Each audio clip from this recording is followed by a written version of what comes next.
కలిసిన ప్రతిసారి మీరు సినిమా గురించి, సినిమా అభివృద్ధి గురించి, సినిమాని ఎలా ముందుకు తీసుకువెళ్ళాలంటూ ఈ హైదరాబాద్ అనేది నైసర్గిక స్వరూపంగా ఇది అన్ని దేశం మొత్తంకి మధ్యలో ఉంటుంది. అన్ని రకాల అట్మాస్ఫియర్స్ ఉన్నాయి, అన్ని రకాల అంబియన్స్ ఉన్నాయి, అన్ని రకాల ఇన్ఫ్రాస్ట్రక్చర్ ఉంది as per cinema is concern.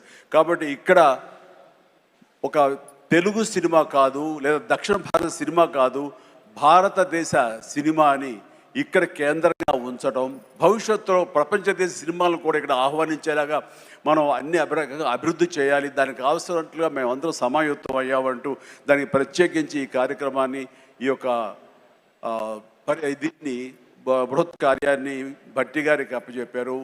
వీరందరూ కలిపి ఈ మధ్యకాలంలో గ్లోబల్ సమ్మిట్ జరిగినప్పుడు అందులో కూడా అంతర్భాగంగా ప్రత్యేకించి సినిమాకి వారు అవకాశం కల్పించి, వారిని ఆహ్వానించి, మంచి చెడ్డల గురించి తర్కించి, చర్చించి, దానికి కావలసినటువంటి సదుపాయాలు మీరు ముందుకు రండి, ప్రభుత్వం మీ అండదండలు అందిస్తుంది, ఇది ఈ రోజున పెద్ద ఎత్తున మనం సినిమాకి పెద్దపీట వేయాలి అంటూ వారు ప్రత్యేకించి సినిమాకి ఇస్తున్న ప్రాముఖ్యతకి మనందరం నిజంగా ఎంతో రుణపడి ఉన్నాము.